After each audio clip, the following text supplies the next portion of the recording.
malaikat maut turun ke sini.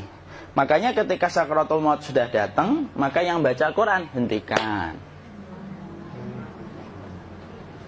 Kenapa? Oh, memang gitu ya. Jangan semakin kenceng. Ayo Pak, insya Allah Pak, gitu. Al-Baqarah Pak, Al-Baqarah Pak. Al-Kahfi, Al-Kahfi. Enggak lah.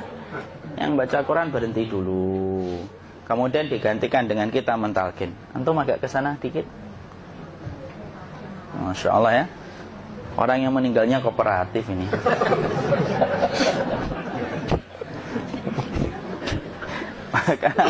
maka agak ke sini ya. Maka disunahkan kita untuk mentalkinnya. Nanti ketika mentalkin jangan terlalu sering, jangan terlalu membebani. Jangan terlalu sering itu la ilaha illallah, la ilaha illallah. Enggak gitulah. Berat nanti dia ngerasakan. Di situ Imam Qurtubi juga menyampaikan, jangan terlalu sering karena itu memberatkan dadanya. Jadi ketika mentalkin, saya sampaikan, boleh diganti atau enggak Ustadz? Enggaklah, talkin itu ibadah. Ibadah itu tauqifiyah. Tauqifiyah itu enggak usah diganti. Karena Rasulullah mengatakan, lakinu ala mautakum la ilaha illallah. Talkin orang yang meninggal di antara kalian dengan la ilaha illallah. Enggak usah diganti Allah Ustadz yang lebih singkat, lebih pendek. Tidak usah. Subhanallah Ustaz, tidak usah. Kenapa? Karena talqin sudah ditetapkan ucapannya oleh Nabi, begitulah kita mencontohnya. Jadi tidak usah diganti. Cara mentalqin, jadi kalau keadaan sudah tenang, tolong kalau sudah sakaratul maut jangan ditinggalkan. Karena sesungguhnya pertempuran setan itu pada detik-detik kematian semacam ini. Dan betul-betul berusaha untuk menjadikan dia murtad. Nanti makanya di situ di buku nanti dibahas kan, pertempuran setan itu sampai detik-detik orang mau mati itu sudah ayo kufur, murtad aja tuh, kamu sakit kan? Nah, itu kayak gitu. Makanya jangan ditinggal. Capek gitu kok nggak meninggal gitu ya. Udah gantian mas. Dan jangan kemudian meninggalkannya. Mangkat dulu gitu. Udahlah, janganlah. Terus ditampingi terus. Kalau bisa ya sudahlah, berikan waktunya kita untuk sementara waktu itu betul-betul berkhidmah kepada orang yang kita cintai terakhir kalinya. Cara kita kemudian mentalkin adalah, yaitu adalah di sebelah kanannya la ilaha illallah. Biarkan dia mencerna dulu, tidak usah buru-buru kemudian kita langsung nimpali lagi. Dia mencerna dulu sembari kita doakan, peluk, ya Allah dimudahkan gitu. Kalau ada orang yang bisa ngucapin la ilaha illallah, itu siapa yang memberikan itu Ustaz? Yang memberikan kekuatan Allah Pak. Karena ngomong aduh aja sudah tidak mampu. Makanya Allah berfirman dalam surat Ibrahim, yusabbitullahu alladhina amanu bil qawli tsabit fil hayatid dunya wa fil akhirah. Allah teguhkan perkataan orang yang beriman dalam kehidupan dunia dan akhirat. Dunia itu ya ketika menjelang kematiannya. Makanya dia bisa ngomong la ilaha illallah. Sebenarnya ngomong aduh aja udah gak mampu. Kalau bisa ngomong, dia mesti ngomong aduhnya dulu. Tapi Allah yang menggerakkan. Ngomong la ilaha illallah. Makanya mangkana akhiru kalamihi la ilaha illallah dakhalal jannah. Barang siapa akhir kalamnya itu adalah la ilaha illallah, pasti masuk surga. Makanya kita lagi la ilaha illallah. Dah. Cara dulu. Enggak usah minta diburu-buru ya. Enggak usah gini. Ayo la ilaha illallah. Ayo.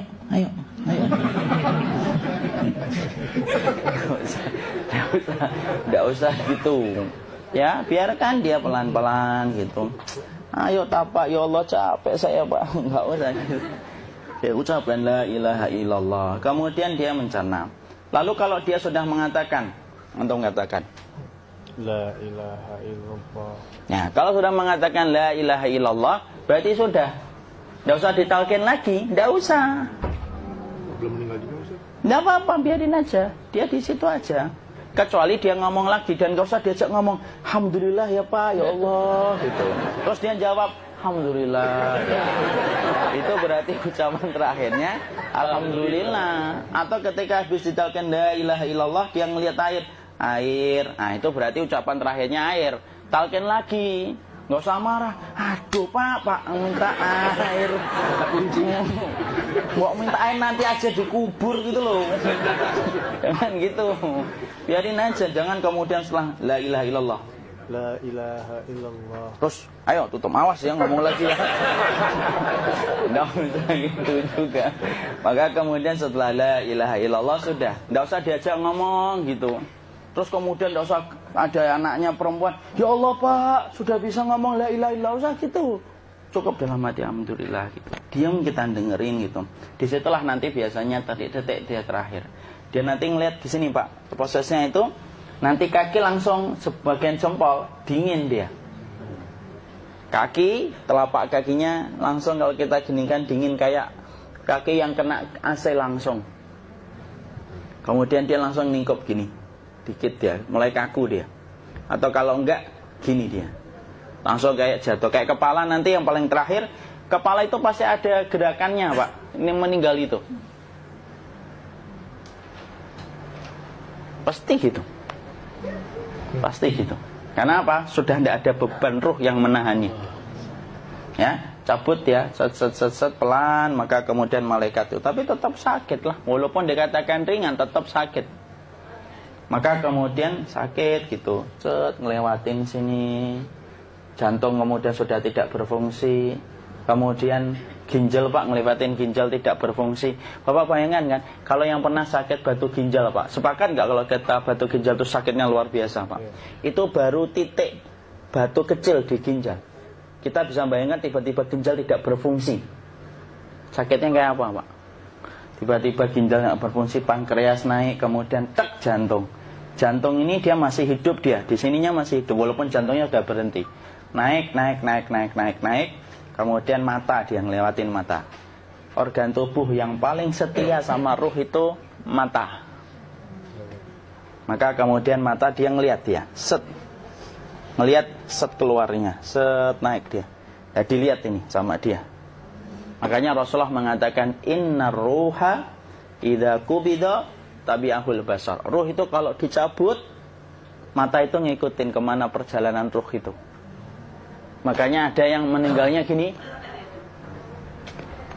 Ya itu bukan tanda su'ul khatimah, itu tanda fitrahnya mata ngikutin ruh. Atau kemudian bukanya sedikit.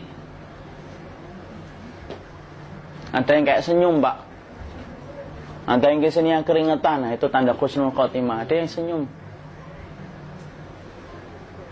Jadi sakitnya setelah selesai itu plong gitu loh. Makanya kemudian ada yang tersenyum. Maka itu tanda. Kalau kita ngelihat orang yang membuka mata kayak gini, tidak usah takut. Cepat-cepat kemudian kita nanti tutup. Biasanya kalau terlalu lama, itulah yang menjadikan ini tidak bisa ditutup. Makanya harus pakai kapas akhirnya. Karena apa? Karena pas meninggal nggak langsung ditutup. Biasanya karena perawat takut, dokternya juga nggak tahu itu, dibiarin itu. Makanya ada beberapa mata yang ditutup pakai tensoplas kan? Sebenarnya kalau langsung bisa nutup dia, fitrahnya nutup mata itu. Jadi kemudian kita baca Allahumma firlahu warhamhu wa'afihi wa'fu'an wa ta bismillah wassalatu wassalamu ala rasulillah, tutup. Bismillah. Tidak usah takut. Kecuali buka lagi ya, ini baru kita kabur bareng. Kalau buka lagi Pak, Insya Allah Pak, ya Allah ya kita kabur bareng-bareng Pak. Diusap Pak, diusap gini. Ini enggak disenggol gini enggak. Begini kan, sudah meninggal dunia. Tangan boleh begini, boleh diluruskan, tidak ada ketentuannya. Boleh gini, boleh kemudian lurus. Tidak usah disalahin kalau ada yang lurus. Lu itu tangannya gimana sih? Posisikan kayak sholat. Tidak ada perintah kayak gitu.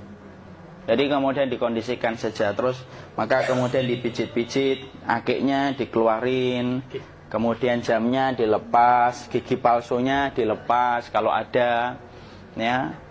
Kemudian apa setelah itu? Coba buku.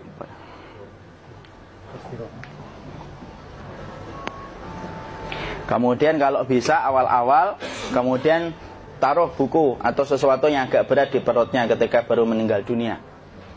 Kenapa kemudian ditaruh kayak gini?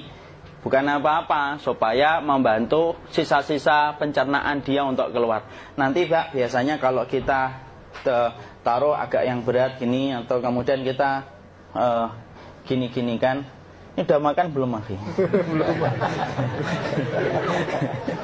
Udah makan belum makan kok udah gede ya? Maka pencet-pencet kayak gini biasanya nanti ketika dimandikan, nah pas dimandikan diginikan saja. Aduh. Nah ini dia sudah keluar di belakang, dia gini. Terus nanti keluar dia. Nah ini keluar langsung di belakangnya. Dan memperlakukan orang kalau sudah meninggal dunia itu yang lembut gitu. Kenapa? Inna kasra admil mayyiti kakasri admil hayyi. Mematahkan tulangnya ketika orang sudah meninggal dunia itu lebih dia rasakan sakit ketika mati daripada ketika masih hidup. Tuh Islam itu sampai sama orang mukmin itu kalau sudah meninggal aja sampai selembut itu. Kok hidup kasar itu kebangetan dia jadi orang itu.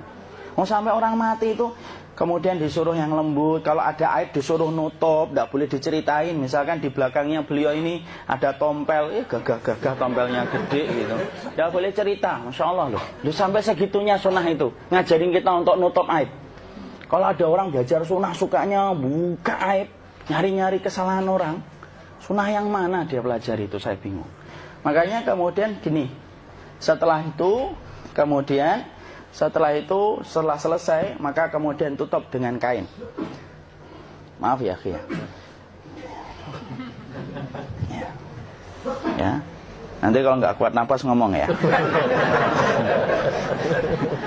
Maka ditutup kayak gini, ditempatkan kemudian jangan di tanah tapi di atas dipan. Karena apa? Syekh Abu Malik Kamal Said Salim dalam Sahih Fikih Sunnah menyampaikan supaya tidak cepat busuk. Dia taruh di atas. Kemudian ditutup pakai kain apa saja, ya, sembari nanti kita mempersiapkan tempat mandinya, tempat kafannya dan yang lain sebagainya. Maka kemudian kalau ada yang datang boleh dibuka. Kemudian kita mencium ininya apa? Kemudian keningnya. Kemudian kita berdoa, nutup lagi kayak Rasulullah ditutup. Kemudian yang datang terakhir itu salah satunya Abu Bakar. Dibuka kemudian beliau, ya Allah ya Rasulullah, engkau adalah orang yang percaya hidup dan matimu, dan tidak mungkin Allah itu mematikan engkau 2 kali ya Rasulullah. Maka kemudian ditutup kembali. Saat itu para sahabat dalam keadaan mendung semuanya. Maka disitulah kita lakukan kayak gini. Ditutup gini Ustaz ya. Kasihan tidak bisa napas, insya Allah tidak butuh napas lagi. Jadi kemudian kita semacam ini kita persiapkan apa yang bisa kita lakukan. Nah itulah proses kematian dari sakit sakaratul maut sampai kematian.